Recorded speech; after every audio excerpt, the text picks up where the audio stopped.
আল্লাহর কোরআন সত্য, সত্য রাসূলের বাণী। ফিলিস্তিনের বিজয় নিশ্চিত একদিন হবে ইনশাল্লাহ, এটা আমরা জানি।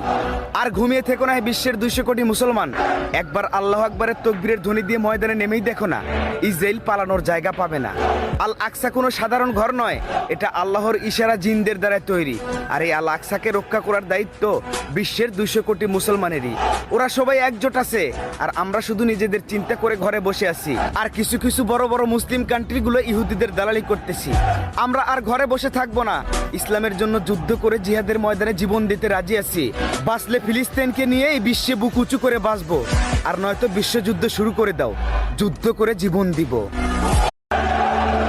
আল্লাহর কোরআন সত্য, সত্য রাসূলের বাণী। ফিলিস্তিনের বিজয় নিশ্চিত একদিন হবে ইনশাল্লাহ, এটা আমরা জানি। আর ঘুমিয়ে থেকো না বিশ্বের 200 কোটি মুসলমান, একবার আল্লাহু আকবারের তাকবীরের ধ্বনি দিয়ে ময়দানে নেমেই দেখো না, ইসরাইল পালানোর জায়গা পাবে না। আল আকসা কোনো সাধারণ ঘর নয়, এটা আল্লাহর ইশারা জিনদের দ্বারা তৈরি। আর এই আল আকসাকে রক্ষা করার দায়িত্ব বিশ্বের 200 কোটি মুসলমানেরই। ওরা সবাই একজোট আছে, আর আমরা শুধু নিজেদের চিন্তা করে ঘরে বসে আছি। আর কিছু কিছু বড় বড় মুসলিম কান্ট্রিগুলো ইহুদিদের দালালি করতেছি।